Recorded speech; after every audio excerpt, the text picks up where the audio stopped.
Hello everyone, जैसा कि आप देख पा रहे हैं कि इलेक्ट्रिसिटी साइड से एक बहुत प्यारा प्रॉब्लम डिजाइन हुआ है क्लास 10 सीबीएसई बोर्ड में। मैं आप लोगों के क्वेश्चन फटाफट सॉल्व करा देता हूं।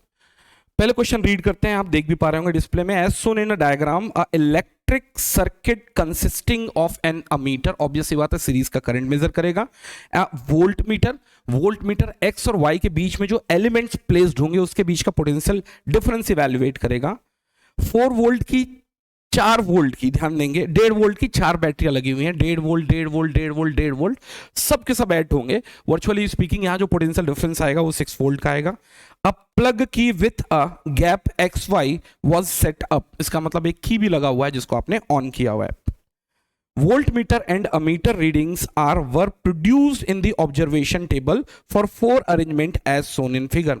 Arrangement number 1, only resistance R1 in gap XY. Arrangement number 2, only resistance R2 in gap XY. Arrangement number 3, resistance R1 and R2 in series in gap XY. Arrangement number 4, resistance R1 and R2 in parallel in gap XY. और उसके बाद ये circuit दिया हुआ है और उसके आगे, जस्ट अ मिनट,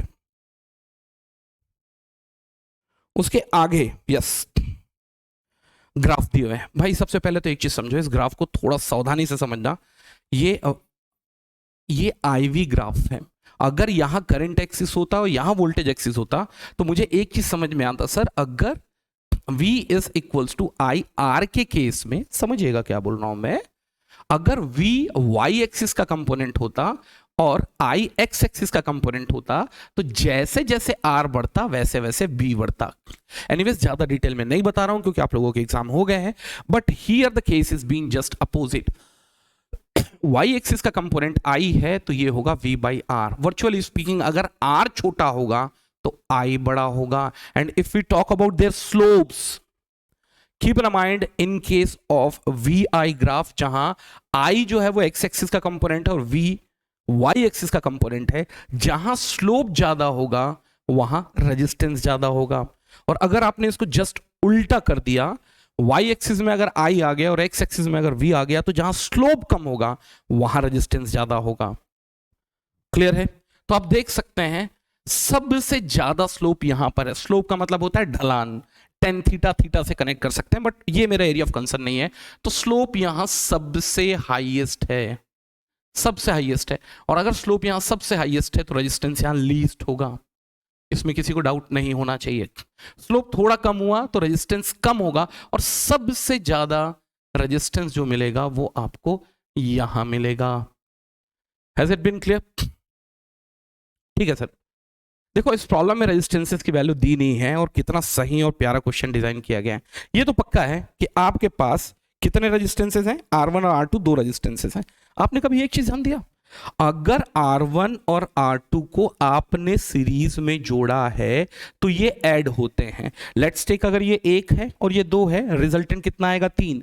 अगर ये 2 है और ये 2 है तो रिजल्टेंट कितना आएगा 4। तो आप मानो ना मानो एक बहुत प्यारा मैथमेटिकल इक्वेशन बनता है और वो है, अगर रेजिस्टेंस कभी भी सीरीज में होंगे तो उसका इक्विवेलेंट रेजिस्टेंस हमेशा और हमेशा जो आपका सबसे बड़ा रेजिस्टेंस था उसकी वैल्यू से भी बड़ा होगा। जैसे 2 और 2 4, 2 और 2, और रेजिस्टेंस की वैल्यू सीरीज में कितनी आती है 4। अगर ये 1 ओम का होता, ये 2 ओम का होता, उस समय R सीरीज कितना आता 3। इसका मतलब ये जान लो कि आज के बाद से कभी भी अगर रेजिस्टेंसेस को सीरीज में कनेक्ट किया गया है तो आप सबसे ज्यादा इक्विवेलेंट रेजिस्टेंस एक्सपीरियंस करेंगे। और सबसे ज्यादा इक्विवेलेंट रेजिस्टेंस एक्सपीरियंस करेंगे तो आप देख सकते हैं कि R की वैल्यू सबसे ज्यादा हाईएस्ट यही होगी। I would say both of the resistances R1 and R2 are been connected in series. Answer भी बता रहा हूं क्या है, सीरीज।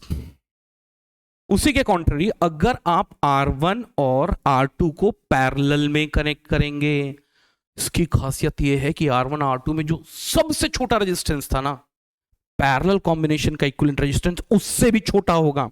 छोटा सा एग्जांपल देता हूं मैं, देखिए 2 और 2 को अगर आपने पैरेलल में लगाया तो इसका इक्विवेलेंट रेजिस्टेंस कितना है 1, जो सबसे छोटा था उससे भी छोटा है।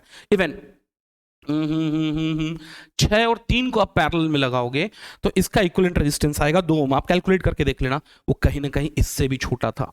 और छोड़ दो, अगर आप 1000 ओम और 1 ओम का अगर रेजिस्टेंस निकालते हैं, पैरेलल रेजिस्टेंस, तो ये दोनों के जो छोटी वैल्यू उससे भी छोटा आएगा। What is that actually mean of it? मैं फिर बोल रहा हूं, ये सब चीज डिटेल में पढ़ने का होता है, लेकिन ये मेरे लिए एरिया ऑफ कंसर्न अभी नहीं है। तो यहां से मुझे ये समझ में आया कि सर अगर दो रेजिस्टेंसेस अगर पैरेलल में कनेक्ट हुए तो उसकी रेजिस्टेंस सबसे लीस्ट होगी।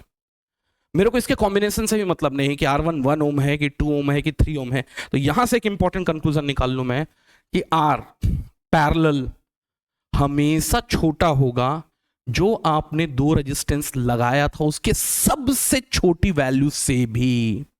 अगर आप 2 और 2 लगाए हैं तो पक्का है R पैरेलल इक्विवेलेंट जो है ना 2 से कम आएगा।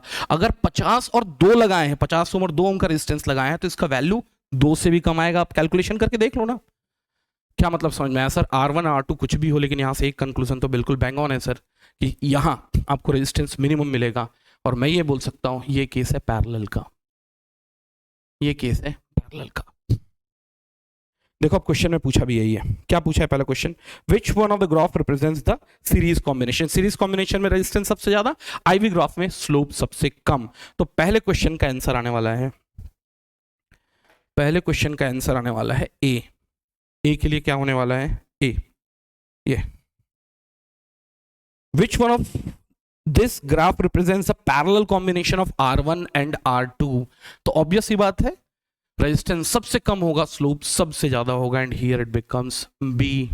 तीसरा, 3 रेजिस्टेंस को आपस में मिला के आपको 15 ओम का एक रेजिस्टेंस बनाना है, ये तो आप लोगों को क्लियर ही है। एक 10 ओम का रेजिस्टेंस लेंगे और 5 बनाने के लिए 2 10 ओम के रेजिस्टेंस को पैरेलल मिलेंगे। Here comes 10, here comes 10, here comes 10, और ये हो जाएगा 15 ओम्स, 15 ओम्स। अगला ये दिया हुआ है आगे, विच अगला a battery of 6 volt is connected to the series of, और आपसे पूछा गया है कि 0.3 से कितना करंट फ्लो होगा। तो इसमें कोई ज्यादा रॉकेट साइंस नहीं है। ये होगा 0.1, फिर क्या होगा 0.2, फिर क्या होगा 0.3, फिर क्या होगा 0.4 भी है क्या? हाँ 0.4, और ये होगा 0.5। ये कुछ इस तरीके से 0.5, ठीक। और यहां से आपने एक बैटरी लगाई है जिसका पोटेंशियल डिफरेंस जो है ना वो कितना है भाई? ये 6 वोल्ट। देखिए अब ये पूरे के पूरे रेजिस्टेंस सीरीज में है तो ये ऐड हो जाएंगे। चाहे तो आप एपी लगा सकते थे, पहला टर्म 0.1, कॉमन डिफरेंसेस जो है वो 0.1 हो सकता है, इस तरीके से सॉल्व कर सकते थे, या फिर इसको मैनुअली जोड़ लेते हैं। 0.3 और 0.3 कितना होगा? 0.6, 0.6 और 0.4 कितना होगा? 1, और ये हो जाएगा 1.5। चेक कर लेना, यही होगा ना। 1 3 3 6 4 10 5 15, 1.5। देखो यहां से सेम का सेम करंट हर एक एलिमेंट से फ्लो होगा, तो आप इस इक्विवेलेंट रेजिस्टेंस को केवल 6 से डिवाइड कर दो, ये हो जाएगा 1.5। तो ये होगा 4 एम्पियर का करंट यहां से फ्लो हो रहा है। Has it been clear to all of us? चलो फिर बाय बाय, टेक केयर।